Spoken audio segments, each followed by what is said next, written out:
तुमची बाग आहे ही. काय नाव आहे तुमचं? श्रीशैल परगोंडा राजकोंड. तुम्ही तर किती वर्षापासून एसटी वापरता?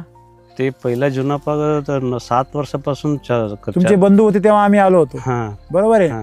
तर त्या काळातही खूप सुंदर अशी बागा होत्या, पण आज त्यापेक्षाही चांगले वाटत आहे. हे सर हे पहिले डागरेज पासूनच एसटी वर आहे.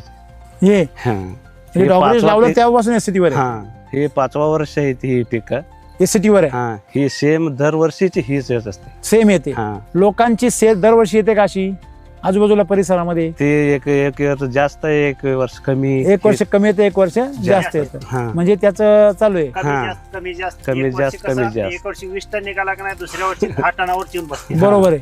ही कुठली व्हरायटी आहे? ही अनुष्का व्हरायटी. अनुष्का. हा मागच्या वर्षी सगळ्या लोकांची म्हणजे फेल होती, तरी हिला रेग्युलर माल आहे, भरपूर माल होता. किती माल होता मागच्या वर्षी? 40 टन निघाले सर 2 एकरला. 40 टन निघाला. हा आणि लोकांचा किती निघतोय कणून कथून? 12 टन 15 टन 12 टनच्या आतनच निघते. तुमचं ह्या गावामध्ये किती क्षेत्र आहे? 50 एकर आहे सर. 50 एकर आहे. हा त्याच्यामध्ये द्राक्षबाग किती आहे? द्राक्षे 15 एकर आहे. 15 एकर आहे. हा. मग आता वैदिक वर किती आहे? हा, वैदिक वर सगळंच वैदिक सगळं वैदिक वर आहे. सगळं सगळं वैदिक वर वैदिक वरच करते. आहे. पहिला ते वैदिक नसणारच 15 एकर राहिली ती सगळं जळून जाते ती यावर.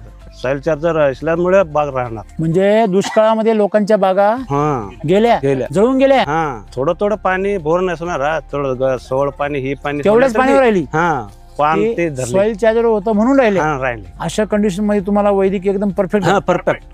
ह्या सर ते आज 15 एकर बाग राहणार त्याचे एक थेंब पाणी दिलं तर बी जगलं. हा झाली ती.